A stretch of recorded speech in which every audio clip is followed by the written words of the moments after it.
Hi everyone, and thank you for tuning in with us. On this edition of the show, we'll be talking with Guzman about his most recent video.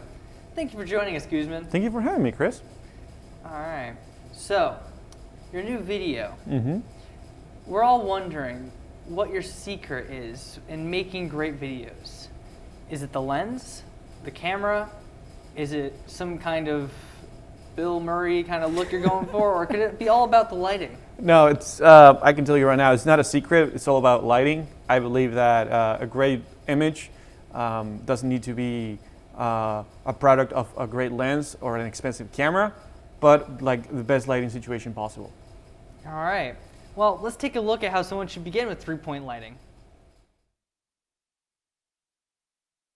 Today we'll be talking about three-point lighting technique. For this tutorial, we'll need the following. 3 LED lights. We'll be using 3 GVM 800D lights, a chair, and a black background. Once you have all that, we'll proceed to step number 1. But first, here's what it's going to look like at the end.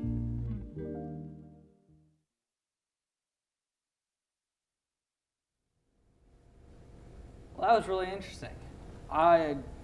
It's good to see the result of what it's going to look like. Yeah. I'm really interested to see like how it is you get there. So you have the result at the beginning. Was that just a choice to show like this is what's to come? Yeah. I'm usually the problem is I'm basically making a lot of YouTube videos nowadays for my job. So we need to find out a way to get the audience interest like as soon as the content starts.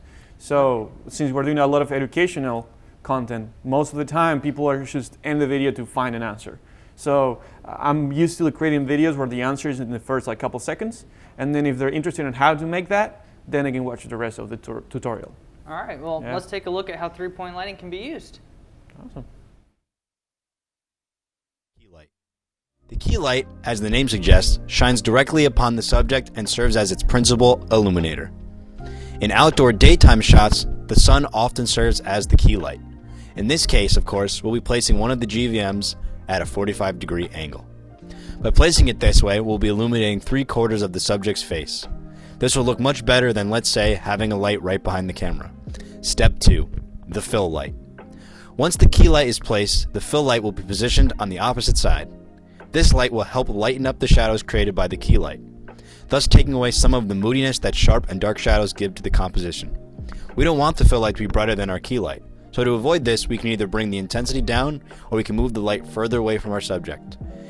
Here's what the composition looks like with just the key light. Here's what it looks like with just the fill light. And here's what it looks like with both the key and fill light. Step 3, backlight or rim light. The backlight is placed behind the subject and it lights it from the rear. Rather than providing direct lighting like the key and fill, its purpose is to provide definition and subtle highlights around the subject's outlines. This helps separate the subject from the background and provide a three-dimensional look. By the way, a backlight is different from a background light, which normally lights the background of the scene and not the character. So let's take a look at what the shots look like with just the backlight. Now let's add just the key light and the fill light. And now let's add the backlight to them. See the difference? It really helps separate our subject from the background.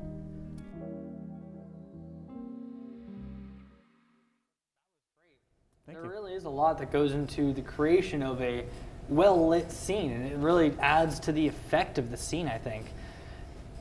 Well, is there any more to your video, or is that... Well, at the end, what I usually do with lighting is I try to take inspiration from other sources. So I like to watch movies and identify how they use the lighting on each scene. So at the end of my project, what I did was I added 2 examples of movies where you can identify what kind of lights they use, key, fill, and backlight. Oh, really? So you can see an example in Hollywood. That's really cool. Let's see that right now. Mm-hmm.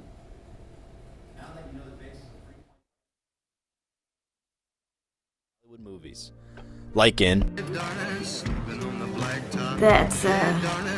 quite a start.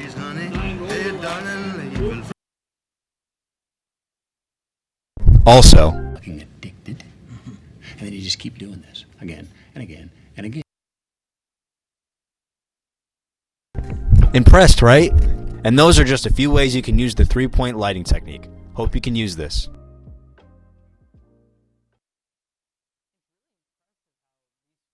use this simple technique and it makes it look so much better. Yeah. And you've like taken inspiration from all these and you've noted that and you've used it in all of your work, right? Correct. Yep. I try to use it as much as I can.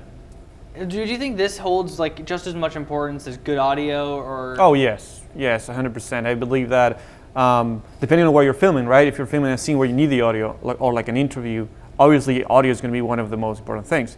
But if you have the correct lighting and then you can separate your subject from the background, then you can draw attention to your subject even more. So it helps the audience understand what the person is saying and then concentrate on their face. Well, yeah, that was awesome. I'm definitely going to use your video in the future for my videos. Awesome. All right. Well, thank you for being here, Guzman. Thank you for It's having great me. having you. Thanks. All right. That's all the time we have for today. Till next time.